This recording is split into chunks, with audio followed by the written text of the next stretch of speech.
இவனுடைய பிராணனை கேட்கல, ஆயுசுனால கேட்கல, ஐஸ்வர்யத்தை கேட்கல. நம்ம ஜெபம் பண்ணா என்ன கேட்போம்? ஆண்டவரே ஐஸ்வர்யத்தை கொடு, எனக்கு நெண்டிய ஆயுசை கொடு. இந்த பேர் அவன் பார் என்னை ரொம்ப உபத்திரம் பண்ணுறான் ஆண்டவரே, அவனை கொஞ்சம் சந்திங்க, அவனை கொஞ்சம் போட்டு தள்ளுங்க, அவனை எதனா பண்ணுங்க ஆண்டவர், எனக்கு ரொம்ப உபத்திரம் பண்ணுறான். இப்படி தான் நம்ம ஜெபம். ஆனால் அவன் ஜெபம் எப்படி இருக்குதுங்க? இதெல்லாம் கிடையாது. இவன் எவ்வளோ டிஸ்டர்ப் பண்ணுறான் அதெல்லாம் கிடையாது. அவன் ஜெபமே வேற மாதிரி. அப்போ நம்ம ஜெபம்லாம் மாறணும். சொல்லுங்க, நம்ம ஜெபம்லாம் மாறணும், சாலமோனை போல மாறணும். இருந்தா ஒரு ஆமென் சொல்லுங்க. ஹல்லேலூயா. அவன் பலிகளை செலுத்துறாங்க, அவ்வளோ நானுங்க. அவன் தேவனிடத்தில் நாடி வந்தான், அவ்வளோ நானும். கர்த்தர் அவனோடு கூட இருந்தார், அவ்வளோ நானும். இருந்தா ஒரு ஆமென் சொல்லுங்க. அவன் விண்ணப்பமும் அழகா இருக்குது, நேர்த்தியா இருக்குது, உகந்ததா இருக்குது, சிறந்ததா இருக்குது, மதிக்கிறதா இருக்குது. இருந்தா ஒரு ஆமென் சொல்லுங்க. என்னை மட்டும் ஆசீர்வதிங்க ஆண்டவரே, என்னை மட்டும் உயர்த்துங்க ஆண்டவரே. இதெல்லாம் கேட்கவே இல்லை. இது கேட்கறது தப்பும் கிடையாது, கேளுங்க. ஆனால் எப்போதும் இந்த ஜபம் இருக்கக்கூடாது. கொஞ்சம் அடுத்தவனை நேசிக்கணும், பிறனை நேசிக்கணும். இருந்தா ஒரு ஆமென் சொல்லுங்க. வேலையில் போய் உக்காந்துட்டு வேலையே செய்யாமல் சம்பளம் மட்டும் கொடுக்கணும் சண்டை போடுவாங்க. கிடையாது. அந்த வேலை செய்கிற கம்பெனி நல்லா இருக்கணும், அந்த நிறுவனம் நல்லா இருக்கணும், அங்கே வேலை செய்யணும் நல்லா இருக்கணும், அங்கே வேலை நல்லா வரணும், அங்கே ஆர்டர் வரணும், அதுக்கு ஜாப் பண்ணணும். நான் செய்கிற கம்பெனி நல்லா இருக்கணும் ஆண்டவரே. இருந்தால் ஒரு ஆமென் சொல்லுங்க. ஹல்லேலூயா. அதை ஆசீர்வதிக்க ஆண்டவரே. அப்படிப்பட்ட ஒரு இருதயம் இருக்கணும். அப்படி இருதயம் இருந்தால் ஆட்டோமேட்டிக்காக ஜபம் இருக்கும் அவனுக்கு. இவன் ஜபம் பண்ணுறான். ஆண்டவர் சொல்கிறாரு, எப்பா நீ இதெல்லாம் கேட்கலாம், ஆனால் நீ இதை கேட்கல, என் ஜனத்தை ஆள பண்ணின, நான் உன்னை ராஜாவாக மாற்றின பாரு, அதற்கென்று உகந்த விண்ணப்பமாக கேட்டபடினால நான் உனக்கு கேளாத ஐஸ்வர்யத்தையும் கனத்தையும் சம்பத்தையும் தருவேன். ஐஸ்வர்யத்தையும் கனத்தையும் மதிப்பையும் மரியாதையும் சம்பத்தையும் நான் உனக்கு என்ன பண்ணுவேன்? தருவேன் என்ற. இருந்த ஒரு ஆமென் சொல்லுங்க. ஹல்லேலூயா. பாருங்க, முதல்ல இவன் தேவனுடைய சமூகத்தை நாடி போனா, இவன் விண்ணப்பம் தேவனுக்கு பிரீதியா இருந்தது, உகந்ததா இருந்தது, இருதயத்திலிருந்து இருந்தது. ஹல்லேலூயா. உங்க விண்ணப்பம் இப்படி இருக்கணுங்க. உங்க விண்ணப்பம் இருந்துச்சுன்னா, ஒருவேளை நீ ஐஸ்வர்யத்தை கேட்கலனாலும் தருவார். ஏன்னா அவருக்கு தெரியும் இவனுக்கு ஐஸ்வர்யம் வேணும்னு. இந்த ஜனத்துக்கு நல்லது செய்யணும்னு நினைக்கிறானே, இவங்கிட்ட ஐஸ்வர்யம் இருந்தால் தானே நல்லது செய்ய முடியும். இந்த ஜனத்துக்கு என்ன பண்ண? சம்பத்து வேணுமே, எல்லாம் வேணுமே. இந்த ஜனத்துக்காக கேட்டனே, இவன் கேட்கலன்னா கூட எல்லாத்தையும் என்ன பண்ணுறது? ஆட் பண்ணி கொடுவார், கூட தருவார். சொல்லுங்க, கூட தருவார். அமுக்கி குலுக்கி சரிந்து விழும்படி தருவார். எத்தனை பேர் பாஸ்ட் நல்லா இருக்கணும், பாஸ்ட் குடும்பம் நல்லா இருக்கணும், சபைக்கு வரவங்க நல்லா இருக்கணும், இந்த பட்டணம் நல்லா இருக்கணும், இந்த சபை வளரணும். கேண்டப்பாளத்தில் போய் இனிமேல் நடத்துகிறாங்களா அந்த சர்ச்சு, ஐயோ ஆண்டவர் நான் பார்க்கலையே, இருந்தாலும் ஒரு ஜபம் பண்ணுறேன். ஹல்லேலூயா. அது நல்லா இருக்கணும், அது நல்லா வரணும் அப்படின்னு சொல்லி உனக்கு உள்ளத்திலேருந்து ஆழத்திலேருந்து ஜெபிக்க ஆரம்பிச்சா, ஐயோ நம்மளுக்காக ஜெபிக்கிறாரு, வசனம் சொல்கிறாரு. ஹல்லேலூயா. எப்போ நம்ம இருதயத்திலிருந்து மற்றவர்களுக்காக தேவ சமூகத்தில் ஜெபிக்க ஆரம்பிக்கிறீங்களோ, தேவன் அவர் உள்ளத்தை பார்ப்பாரு. எப்பா இவன் மற்றவங்களுக்காக ஜெபிக்கிறான், இவனுக்கு ஆயுசுனால வெய், இவனுக்கு என்ன பண்ண, இன்னும் தேவையானதெல்லாம் தான், இன்னும் அதிகமாக தான், மதிப்பு மரியாதையை தான், கனத்தை தான் அப்படின்னு சொல்லி உனக்கு எல்லாத்தையும் தந்துடுவார். ஏன்னா இவங்கிட்ட எல்லாம் கொடுத்தாலும் அது அவன் நாமத்துக்கு மாத்திரம் இல்லை, கர்த்தருடைய நாமத்துக்காகவும் என்ன பண்ணுவான்? பயன்படுத்துவான்னு சொல்லி கொடுப்பார். எத்தனை பேருக்கு விளங்குதுங்க? ஹல்லேலூயா. விளங்குறவங்களா ஒரு ஆமென் சொல்லுங்க. ஹல்லேலூயா. அப்போ ஜெபம் பாருங்க, இந்த லைன்ல இருக்கணும், இந்த ஒழுங்குல இருக்கணும். சுயநலத்தை விட்டுட்டு நம்ம என்ன பண்ண, ஒரு ஆவிக்குரிய ஜெபமா, மாம்ச சிந்தையை விட்டுட்டு கிறிஸ்துவின் சிந்தையோடு கூட மேலானதை நாட சொல்லியிருக்கிறார். இப்படி ஜெபம் பண்ணிட்டோன்னு வச்சிங்களேன், நான் சொல்றேன், வாழ்நாளெல்லாம் தீர்க்க ஆயுசு, உன் வாழ்நாளெல்லாம் கனம், உன் வாழ்நாளெல்லாம் ஐஸ்வர்யம், உனக்கு ஒன்றும் குறையாது, நீ பூர்ணராக இருப்ப, நீ நிறைவா வாழ்வ. இருந்தா ஒரு ஆமென் சொல்லுங்க. இதுதாங்க ஆவிக்குரியவர்கள், இதுதான் ஆவிக்குரிய கிறிஸ்தவன். ஹல்லேலூயா. அப்ப நாடி போறான். இவன் ஜெபம் சரியா இருந்துச்சு, ஜெபம் சரியா இருந்தபடினால உடனே ஆண்டவர் விண்ணப்பத்துக்கு பதில் தந்தார். இப்ப பாருங்க, ஏராளம் ஐஸ்வர்யம் கொடுத்துட்டார், ஏராளம் நாணத்தை கொடுத்துட்டார்.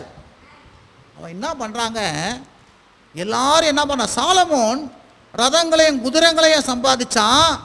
எருசலேம்ல வெள்ளியையும் பொன்னையும் அவனுக்கு என்ன பண்ணது பாருங்க 15, ராஜா எருசலேம்ல வெள்ளியையும் பொன்னையும் கற்களை போலும் கேதுரு மரங்களை பள்ளத்தாக்கில் இருக்கிற காட்டாத்தி மரங்களை போலவும் ஆக்கினான். சாலமோனுக்கு குதிரைகளும் எல்லாமே இருந்தது. அவன் எகிப்திலிருந்து என்ன பண்ணான், 600 வெள்ளி காசுக்கு என்ன எல்லாம் வாங்கினான். எல்லாம் பண்ணிட்டு அவன் என்ன பண்றான், சாலமோன் கர்த்தருடைய நாமத்திற்கென்று ஒரு ஆலயத்தையும் தன் ராஜ்யத்துக்கென்று ஒரு அரண்மனையும் கட்ட என்ன பண்ணா நிர்ணயம் பண்றான். அவன் எண்ணத்துல என்ன பண்ணுங்க, இவ்வளோ ஐஸ்வர்யங்குது, இவ்வளோ பணங்குது, இவ்வளோ வெள்ளி இருக்குது, இவ்வளோ பொண்ணு இருக்குது, இவ்வளோ கேதுரு மரங்குது, இதெல்லாம் குது எல்லாம் தரான். ஆனால் உடனே அவன் என்ன பண்ணுறான், உள்ளம் எப்படி தெரியுமா இருக்குது, இப்படிலாம் கொடுத்தோணும், கடவுளுடைய நாமத்துக்கென்று ஒரு ஆலயத்தை கட்டணும் முதல். அதுக்கப்புறம் என்ன சொல்கிறான், ஒரு அரண்மனையை கட்டணும். இருந்தால் ஒரு ஆமேன் சொல்லுங்க. நம்ம ஜனங்களால் ஒரு குடிசை போகிறதுக்கு ஐயோ எப்பா என்ன உடி ஏன் பாடு உன் பாடு. இவன் பார்த்து கடவுளுடைய ஆலயத்தை கட்டணும். அதுக்கப்புறம் என்ன பண்ணணும், அரண்மனையை கட்டணும். சொல்லுங்க, ஆலயத்தை கட்டணும், அரண்மனையை கட்டணும். இப்போ ஆலயத்தை கட்டுனா நீ வீட்டை அரண்மனையை போல கட்டுவேன். எத்தனை பேருக்கு விளங்குதுங்க? அவன் நிர்ணயம் பண்ணினா ஒரு காரியம் நிலவரப்படும். அவன் ஒரு காரியம் யோசிச்சா அந்த காரியம் சித்திக்கும். ஒரு காரியம் தீர்மானம் பண்ணினா அது நிறைவேறும். ஏங்க இருதயம் அப்படிக்குது, விண்ணப்பமும் சரியா இருக்குது, துதி பலிகளை ஆண்டவருக்கு என்ன பண்றான், செலுத்துகிறான், தேவ சமூகத்தை நாடி செல்றான். இவன் என்ன பண்ண, நானே ராஜாவாயிட்டேன் நானே ராஜாவாயிட்டேன்னு சொல்ற, ஆண்டவரே நீர் என்னை ராஜாவா மாத்தினேன். இருந்தா ஒரு ஆமேன் சொல்லுங்க. தேவனுடைய ஆலயத்தை கட்டும்படியாக அவன் உள்ளம் நாடி போனது. சொல்லுங்க, உள்ளம். நான் சொல்றேங்க, ஒரு ஊழியத்தை கட்டணும். சில பேர் என்ன சொல்றாங்க, சபை எனக்கு என்ன செஞ்சுது, அப்படியே திருப்பி கேளு, சபைக்கு நான் என்ன செஞ்சேன். அந்த சபையில் அவங்கெல்லாம் அதெல்லாம் பண்ணாங்க, எப்பா இந்த சபைக்கு நீ என்ன பண்ண அப்படின்னு ஒரு கேள்வியை போட்டுப்பார். நான் ஜெபிச்சேனா, நான் ஓடுனேனா, நான் என்னால் முடிஞ்சதை கொடுத்தேனா, அது ரொம்ப முக்கியம். அடுத்தவங்களை வந்து ஈஸியாக குத்தம் சொல்லிடலாம், குறை காணக்கூடாது, குத்தம் காணக்கூடாது. இருந்தால் ஒரு ஆமேன் சொல்லுங்க. அப்படிப்பட்ட மனுஷனை நம்ம மாறிடக்கூடாது. எப்போதுமே நம்முடைய இருதயம் எப்படிப்பட்டதாக இருக்கணும், அல்லேலூயா, கர்த்தரால் நான் ஆசீர்வதிக்கப்பட்டேன், நான் கர்த்தருக்கு ஆசீர்வாதமாக இருப்பேன். இருந்தால் ஒரு ஆமேன் சொல்லுங்க. நாம் சபையினால் ஆசீர்வதிக்கப்படுது மட்டும் இல்லைங்க, சபைக்கு நான் ஆசீர்வாதமாக இருக்கிறேன். தேவனால் ஆசீர்வதிக்கப்பட்டான், தேவனுக்கு இவன் ஆசீர்வாதமாக மாறுறான். இருந்தால் ஒரு ஆமேன் சொல்லுங்க. ஆபிரகாம் சொல்ல, நான் உன்னை ஆசீர்வதிப்பேன், நீ ஆசீர்வாதமாக இருப்பாய் மற்றவங்களுக்கு. இருந்தால் ஒரு ஆமேன் சொல்லுங்க.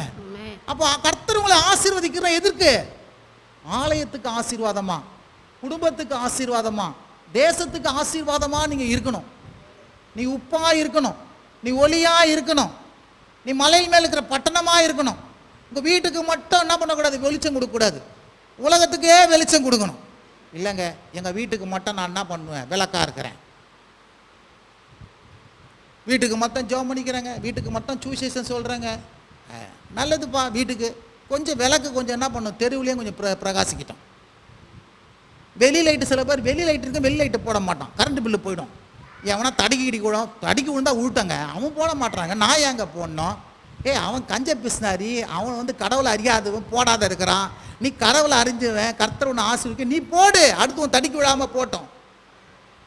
இருந்தால் ஒரு ஆமேட் சொல்லுங்க. அந்த காலத்து அங்கே சொல்ல, வீட்டில் எல்லார் வீட்லேயும் வெளி பல்ப் இருக்கும். இந்த வெளி பல்பை மட்டும் சுவிட்சாக போட மாட்டானுங்க. ஏன்னா கரண்ட் பில்லு போயிடுமா. ஏங்க அப்போ 20 வருஷத்துக்கு முன்னாடியே, இப்போயாவது கரண்ட் பில்லு போகணுன்னு சொல்லலாம். அப்போ 20 வருஷத்துக்கு முன்னாடி என்ன இருக்கும், அவ்வளோ தேஞ்சு போகணும் இருப்பானுங்க. நான் சொல்கிறேன் பாருங்க, வந்தா பாருங்க வெளி லைட்டெல்லாம் எரியும். அல்லேலூயா. நீங்களும் நானும் அப்படி தான் இருக்கணும். சொல்லுங்கள், நீங்கள் நானும் எப்படிங்க இருக்கணும், எல்லாருக்கும் நம்மளால் ஆனதை என்ன பண்ண முடிஞ்ச வரை என்ன பண்ணா செய்யணும். கர்த்தர் என்ன ஆசீர்வச்சிருக்கிறாரா, நான் மற்றவங்களுக்கு ஆசீர்வாதமாக இருப்பேன். இருந்தால் ஒரு ஆமேன் சொல்லுங்க. ஆலயத்தை கட்டுவேன், சோத்திர பலியை செலுத்துவேன், ஜனங்களுக்காக விண்ணப்பம் பண்ணுவேன். அப்படி இருப்போம்னா சாலமோனை பெரியவனாக்கினது போல சாலமோனோடு கூட உடந்து இருந்தது போல, சாலமோனை பலப்படுத்தினது போல, சாலமோனுக்கு இப்படி கேளாத ஐஸ்வர்யத்தை தந்தது போல நமக்கும் அப்படியே செய்வாரு. ஹல்லேலூயா. கொஞ்சம் உள்ளங்களை மாத்துங்க, ஆவியின்படி சிந்திங்க. எப்போதும் மாம்ச சிந்தை வரத்தான் செய்யும். ஜென்ம சோபம் மனுஷன் ஒட்டின்னு தானே இருக்குது. அக்கம் பக்கத்தில் அப்படி நம்ம பேசி நிற்கிறனால அவனுடைய சிந்தை கொஞ்சம் ஒட்டிக்கத்தான் செய்யும். உடனே நீ சொல்ல, இல்லைல்லப்பா இது மாம்ச சிந்தை, இது மாம்சக்காரி, நான் இப்படி சிந்திக்க மாட்டேன், நான் ஆவிக்குரியவன், நான் வேற மாதிரி ஆள், நான் மறுபடியும் பிறந்த ஆள், நான் இயேசுவின் ஆள். நீ அவனுடைய ஆள், நான் இயேசுவின் ஆள். இருந்தால் ஒரு ஆமேன்னு சொல்லுங்க. நான் இப்படி தான் வாழ்வேன். இருந்தால் ஒரு ஆமேன்னு சொல்லுங்க. நீ அப்படி இருப்பினா ஆண்டவர் சாலமோனை உயர்த்தினது போல உன்னையும் உயர்த்துவார், உன்னையும் மேன்மைப்படுத்துவார். கர்த்தர் உங்களை ஆசீர்வதிப்பாராக. ஜெபம் செய்வோம். ஸ்தோத்திரம் ஆண்டவரே, உம்மை துதிக்கிறோம் ஆண்டவரே, உம்மை நாங்கள் போற்றுகிறோம் ஆண்டவரே, உம்மை நாங்கள் உயர்த்துகிறோம் ஆண்டவரே, உம்மை நாங்கள் வாழ்த்துகிறோம் ஆண்டவரே, உம்மை நாங்கள் வணங்குகிறோம் ஆண்டவரே, உமக்கு நாங்கள் நன்றி செலுத்துகிறோம் ஆண்டவரே.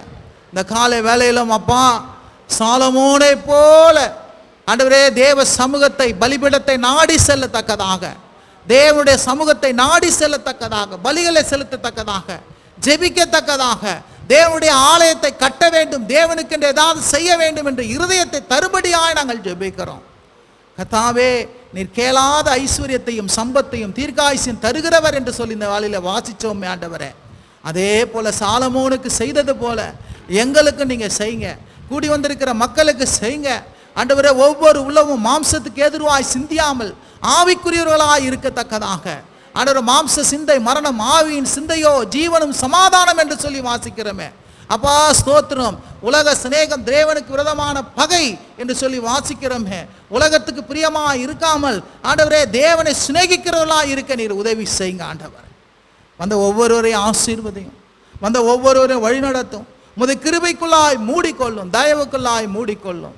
இயேசுவின் நல்ல நாமத்தினால் ஜெபிக்கிறோம் எங்கள் நல்ல பிதாவே, ஆமென். என் ஆத்துமாவே கர்த்தரை ஸ்தோத்திரி, என் முழு உள்ளமே அவருடைய பரிசுத்த நாமத்தை ஸ்தோத்திரி. என் ஆத்துமாவே கர்த்தரை ஸ்தோத்திரி, கர்த்தர் செய்த சகல உபகாரங்களையும் மறவாதே. ஆமென். நம்முடைய கர்த்தராகிய இயேசு கிறிஸ்துவின் கிருபையும் பிதாவாகிய தேவனுடைய அன்பும் பரிசுத்த ஆவியினுடைய அந்யோன்ய ஐக்கியமும் சமாதானமும் என்றென்றும் நம்மோடு கூட இருப்பதாக. ஆமென். சென்று வாருங்கள். கர்த்தர் உங்களை ஆசீர்வதிப்பாராக. ஒருவருக்கு ஒரு வாழ்த்து தெரிவித்துக் கொள்வோம்.